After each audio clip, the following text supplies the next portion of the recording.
Hi, my name is Krithika. Welcome to my Navratri Golu in Bangalore. Moksha in English means salvation. If one attains moksha, one is set free from the eternal cycle of birth and rebirth. It is therefore imperative for all human beings to try and achieve moksha. Srirangam is called Bhuloka Vaikuntham. The temple has 7 prakarams just like in Vaikuntham.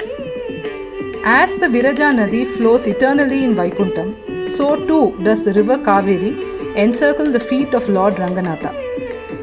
The Vaibhavams in this Divya Desam are similar to those in Paramapadam. Srirangam is therefore the first and most important Divya Desam. Adi Shankara's Ranganatha Ashtakam states that the man who loses his life in Srirangam has no rebirth. According to Shaivite texts, merely thinking of Arunachaleshwarar grants one liberation. Goddess Parvati once shut the eyes of Lord Shiva in a playful manner in a garden at their holy abode atop Kailash. Though it was just for a moment, the whole world was deluged with complete darkness for several years. Because of this disastrous consequence, Goddess Parvati, along with other ardent devotees of Lord Shiva, went on to perform a penance. Lord Shiva answered the prayers of the goddess and came out as a column of Agni at the summit of the divine Annamalai hills, giving back light to this universe. Our Golu this year aims to demystify moksha and take you closer to God. A Divya Desam is one of the 108 Vishnu and Lakshmi temples that is mentioned in the works of the Alvars, the poet saints of the Sri Vaishnava tradition. Of the 108 temples, 105 are in India, 1 is in Nepal, and the last 2 are believed to be outside the earth, in Tirupparkadal and Vaikuntham. In India, they are spread across the states of Tamil Nadu, Kerala, Andhra Pradesh, Gujarat, Uttar Pradesh and Uttarakhand. Muktinath Saligramam is the only Divya Desam in Nepal. The Divya Desams are revered by the 12 Alvars in the Nalayira Divya Prabandham, a collection of 4,000 Tamil verses. Vallabhadevan was the righteous ruler of the Pandya kingdom from Kudal Nagaram, Madurai, during Periyalvar's time. The king wanted to know about the supreme path that could grant him liberation.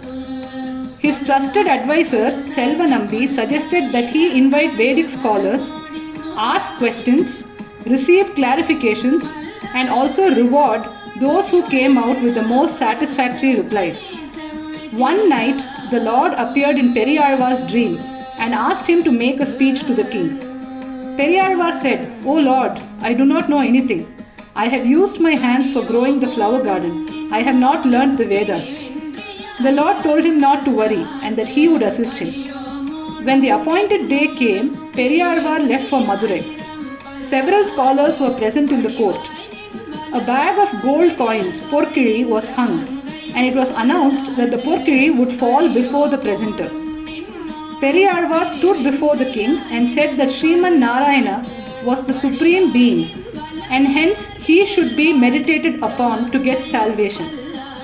The porkiri fell before Periyalvar, proving his explanation was the best. Vallabhadevan was overwhelmed and conferred Sri Periyalvar with the title Bhattar Piran. As a special honor, Periyalvar was taken along the streets of Madurai on a royal elephant. As the procession went along, the Lord appeared in the sky on Garuda Vahanam along with Mahalakshmi to bless Periyalvar. In a rhapsodic response, Periyalvar immediately sang 12 verses called Pallandu, fearing for the safety of the Lord and praying to keep all evil eyes away from him.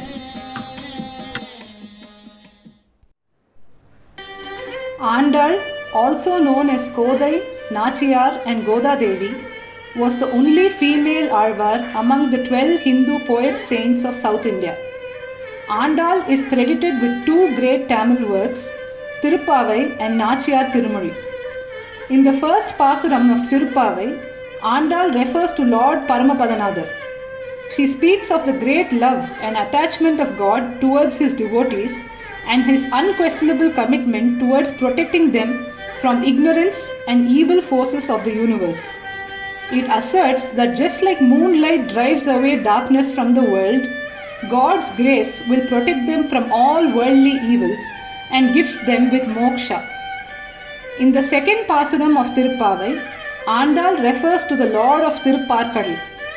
She refers to the self-discipline and sincere effort needed in attaining any desired goals. Andal asserts that any human should refrain from bodily pleasures and concentrate on spiritual activities to be able to realize the Almighty, Supreme Being. The photographs depicting the Pasurams are from the walls of the Uppaliyappan temple, Thiruvinnagaram. I shot these photos during an earlier visit. Andal's poetry is multifaceted. It sets a benchmark for devotion. Andal, while exalting Sriman Narayana, set a template of worship for future generations. The innocence and simplicity of the processes she outlined in the Pasurams is appealing and engaging. The Pasurams are laden with profound knowledge, leading us all towards moksha.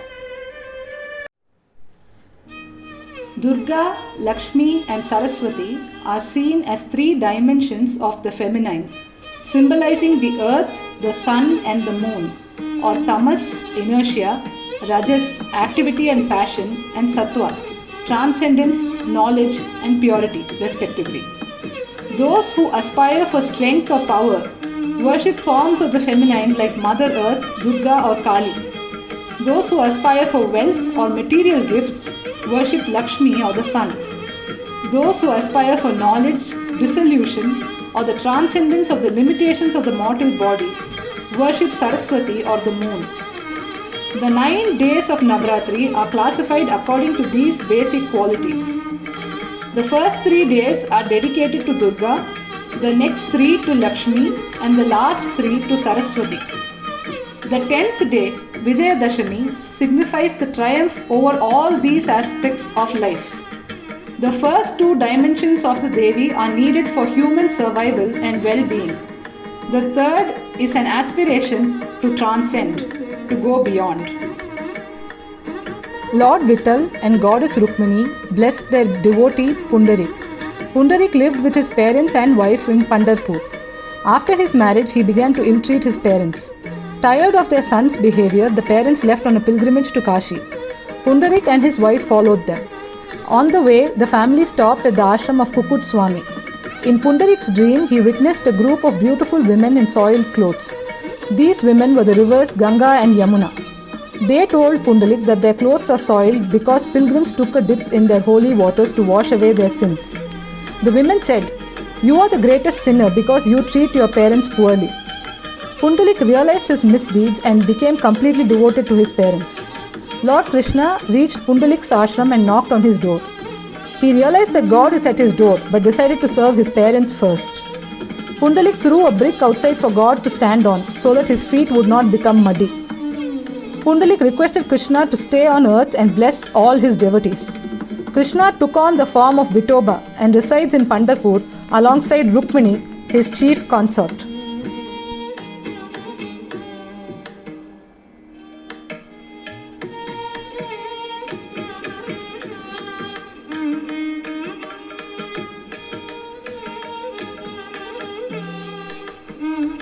Goddess Kamakshi is a manifestation of Tripura Sundari Devi, or the Universal Mother Goddess. She is the reigning deity in Kanjipuram. Goddess Kamakshi is seated in a meditative pose, the Padmasana, and bestows grace, peace and abundance on those who visit to worship her. The goddess also has a Chandra Perai perched on her forehead. Mooka Kavi in Mooka Pancha Sati, Padara Vinda Satakam, describes the lotus feet of Arulmigu Kamakshi Amman. In Slokam 40 of Padara Vinda Satakam, Mooka Kavi states that we can reach the doorway of salvation or moksha by devoting ourselves to Goddess Kamakshi. She guides us through the 5 steps Saloka, Samibhya, Sarubhya, Sayujya and Kaivalyam to attain salvation. It is believed that Kamakshi Amman was originally an Ugra Swarupini. Upon establishing the Sri Chakra, Adi Shankara personified her as a Shanta Swarupini. Legend has it that during the days of Adi Shankara, the presence of the Ugra Swarupini was felt outside the temple precincts. Shankaracharya therefore requested her not to leave the temple complex. Till date, the Utsava deity of Kamakshi takes leave from Shankaracharya at his shrine in the inner prakaram each time she is taken out for a procession.